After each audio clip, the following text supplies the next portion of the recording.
میں نا ذاتی طور پہ ان سپرسٹیشیس قسم کے واقعات پہ یقین نہیں کرتا۔ اس قسم کی 99% کہانیاں جو ہم سنتے آئے ہیں یا تو وہ مکمل طور پہ من گھڑت ہوتی ہیں یا ان میں ڈالڈا مکس کیا جاتا ہے، یو نو واٹ آئی مین۔ لیکن میرے ساتھ زندگی میں اس قسم کے چند واقعات ضرور پیش آئے ہیں، جن میں سے ایک کہانی میرے اس پیارے سے چکور کی ہے۔ یہ چکور آج ہمارے درمیان نہیں ہے، but I miss him a lot cause he was like a family ممبر۔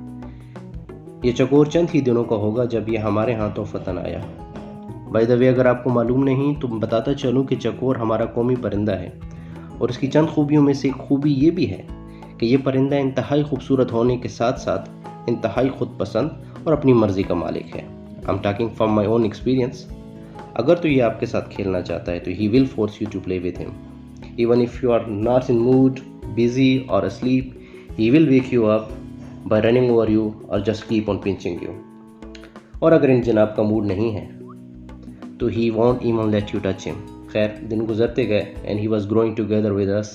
چونکہ میں نے یہ کہانی سن رکھی تھی کہ کالا تیتر یا چکور اگر آپ کے گھر میں موجود ہو اور آپ کے گھر پہ اگر جادو یا کوئی آفت آنے والی ہو تو یہ اس آفت کو، اس جادو کو اپنے سر لے لیتا ہے اور اپنی جان دے کے اپنے مالک کو بچا لیتا ہے۔ ایک روز ہوا کچھ یوں that he stopped eating and started behaving like he was sick۔